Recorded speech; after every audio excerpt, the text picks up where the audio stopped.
Pumpkin Jack, written and illustrated by Will Hubble, published by Albert Whitman and Company. When Tim carved his first pumpkin, it was fierce and funny and just perfect. A jack-o'-lantern this good deserved a name, so Tim gave it one, Jack. Long after the best trick-or-treat candy was eaten, Tim still kept Jack.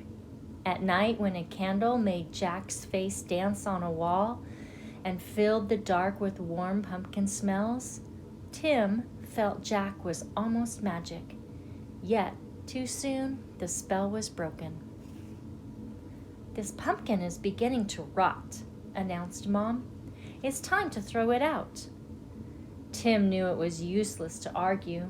He carried Jack to the garden, which was filled with brown ghosts of last summer's plants. A dead garden is better than a trash can, thought Tim. Still, it made him sad to leave Jack outside and alone. Whenever chores or play brought Tim to the garden, he looked at Jack. Every time, Jack was different.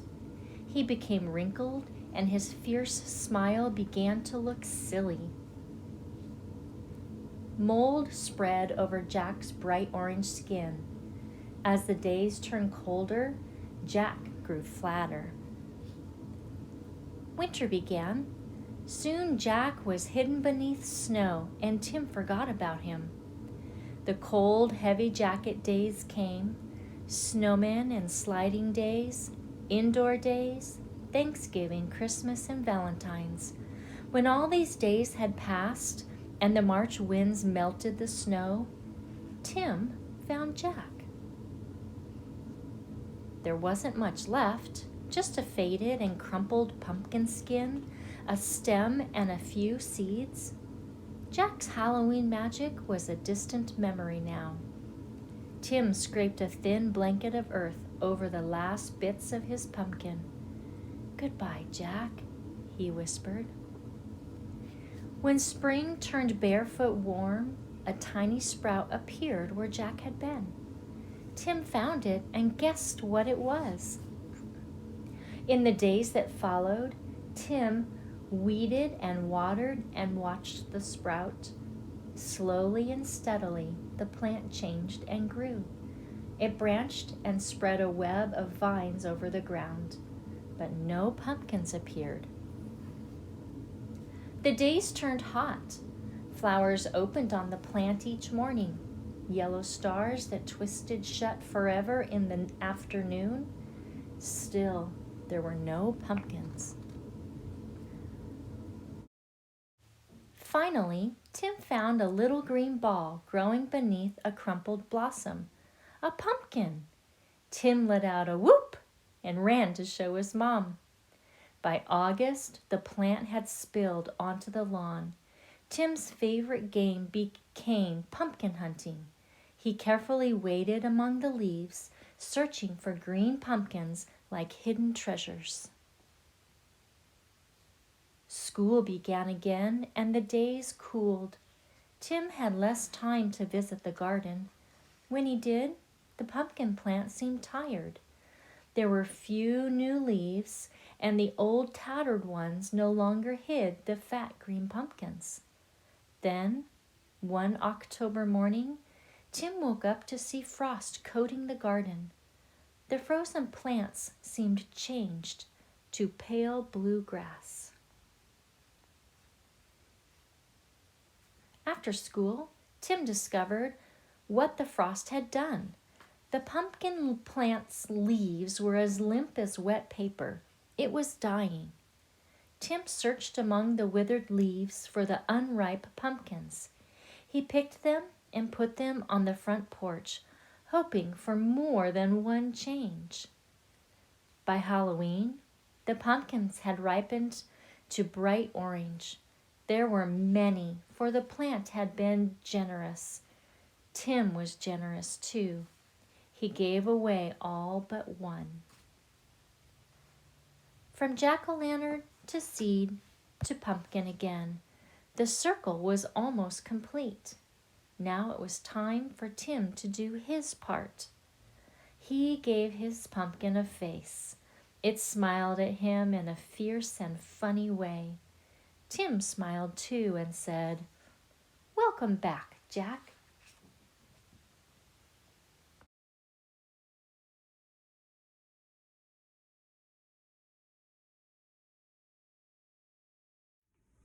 I love the story of Pumpkin Jack. It's fun to watch Jack go through all those changes over time. I also like learning about the life cycle of different kinds of plants. And in Pumpkin Jack, you're learning about the life cycle of a pumpkin. Did you know that the moon goes through cycles as well? They're called phases of the moon, and the moon changes every 27 days, over 27 days.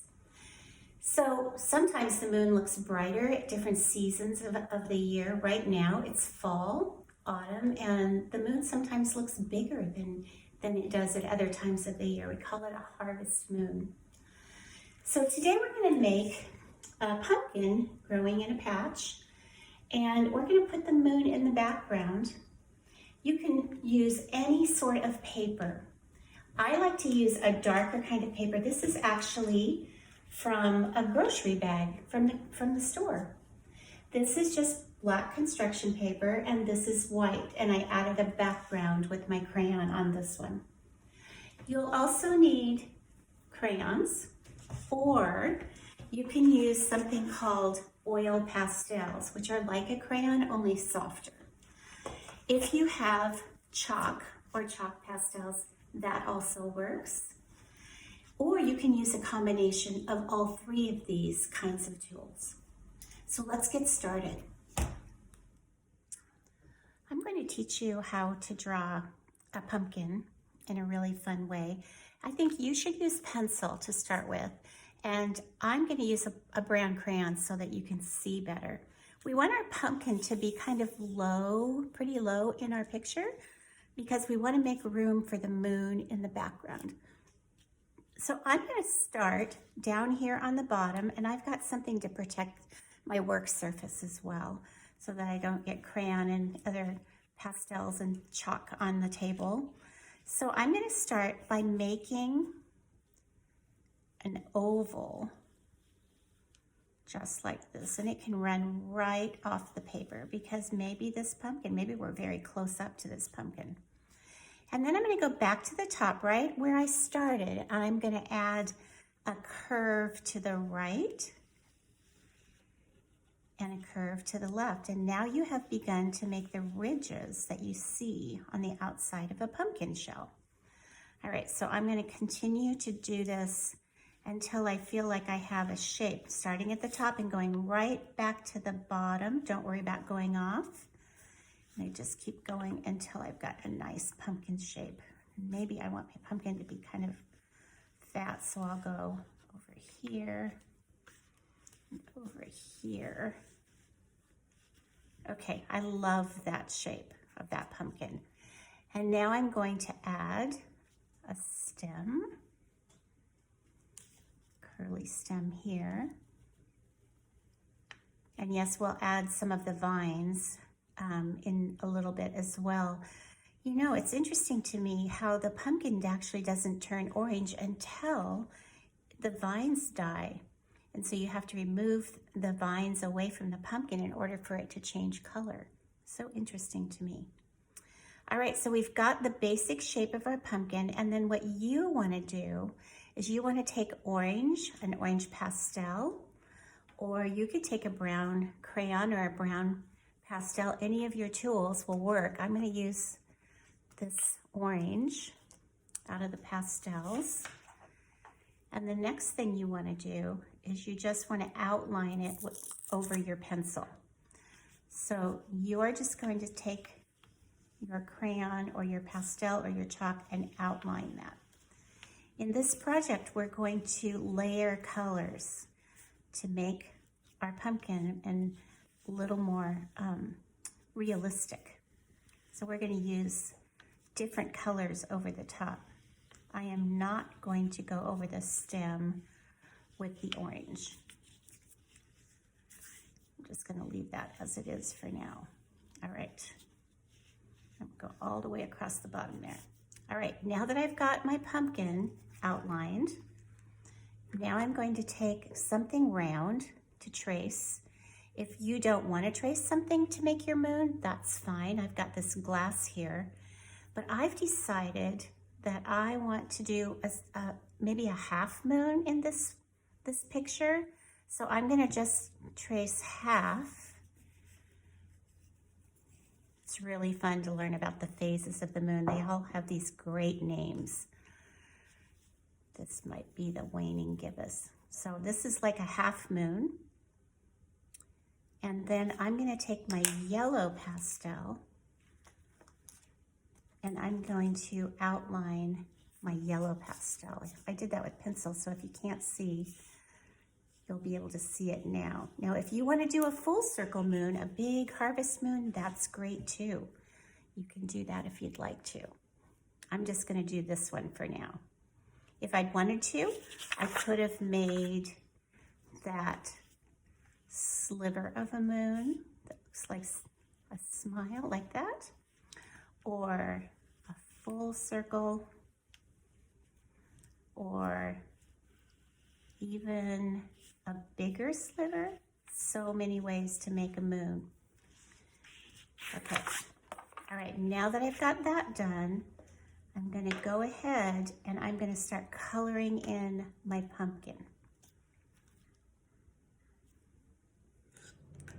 Okay, so what we're going to do next is we're going to color in the inside of the ridges of the pumpkin with yellow, with a lighter color. And what that will do is it will give your pumpkin a realistic look, as if the light or the moonlight is shining on the fattest parts of the pumpkin. So we want this to start out first. Go over it as many times as you want. We're going to layer our colors in this project. So when I've got that filled in, I'm going to go back with the orange right over the top of that. And what will come out is there will be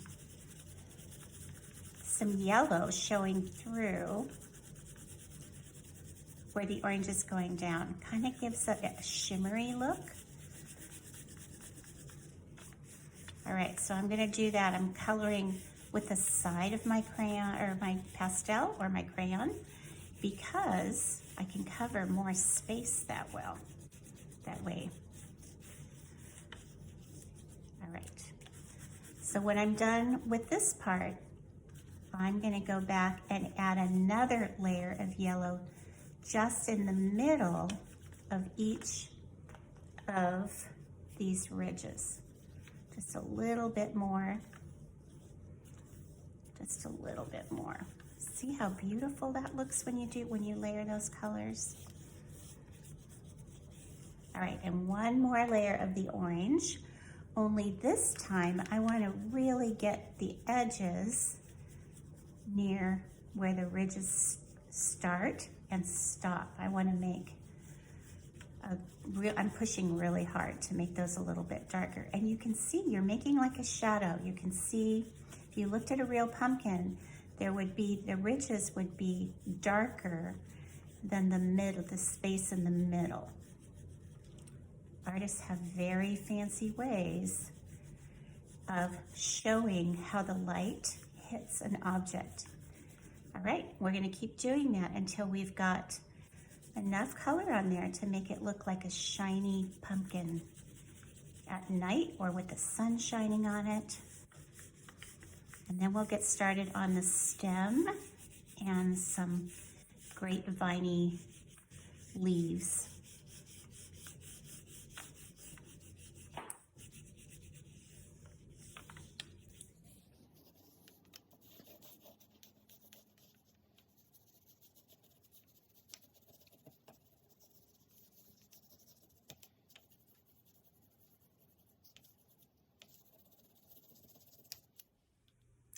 Did you notice that I added more orange on the bottom of this pumpkin than I did on the top? That's because I'm showing that there is light coming from the top and there's darkness, or the shadow is farther down towards the bottom. Now, in the other examples, I did not add a landline. So if you want to add a landline, all you have to do is take a color, whether it's green or brown, and then add a landline right in the middle of your pumpkin, and then jump over to the other side and continue that line to the other side. Could be that could be it's still sitting in the pumpkin patch with some other pumpkins. All right, so stems of a pumpkin, when it's grown this big, are not usually still green. There might be a little bit of green on them, but mostly they are brown. So I'm going to do a combination. I'm going to layer those colors again. So I'm going to add just a light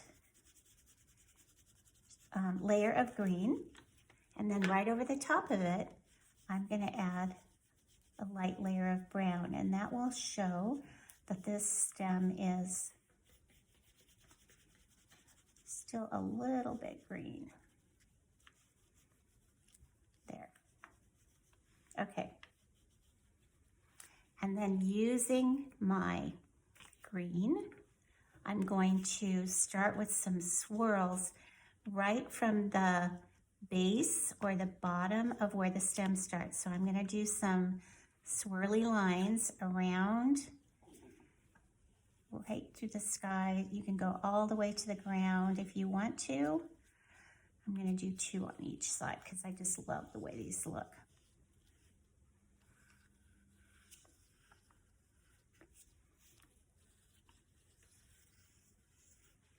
Okay. Now, to show the light, that the light is coming from the sky, whether it's the sun or the moon, take a white, and I'm going to use a crayon because I don't have a white pastel in this box. And over the very top of the vines, make another line. So you're tracing just the top. So thinking about where the light is coming, you're showing where the light is hitting the vine.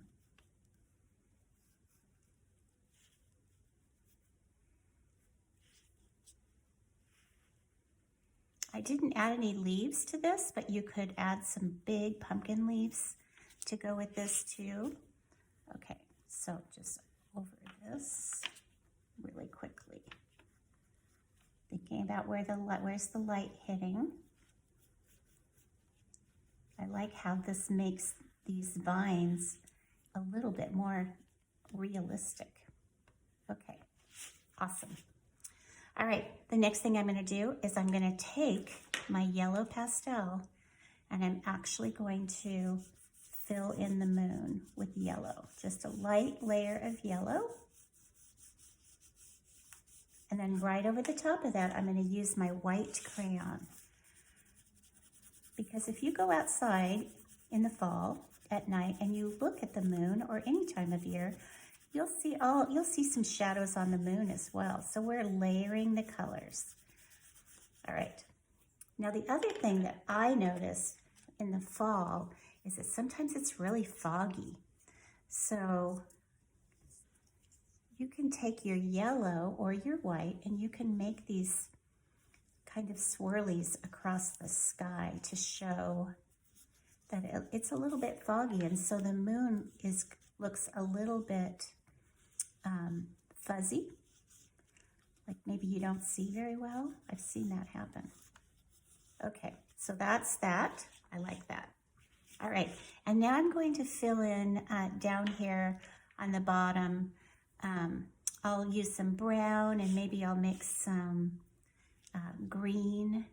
I'll fill this in with the brown, and then I'll come back and I'll add some little green sprouts, like maybe the weeds are coming or there's still some other plants out there.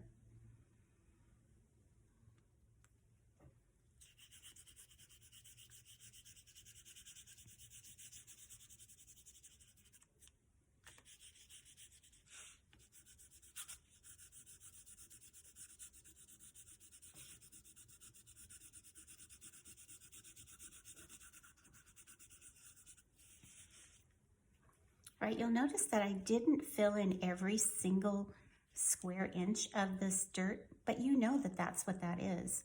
And then you can just take your green and make some sprouts, kind of have some grass or sprouty things coming up. They can even come up on the top here. They can be little, they can be big, just to make it look like there's still some things in the dirt out there. Put one up here.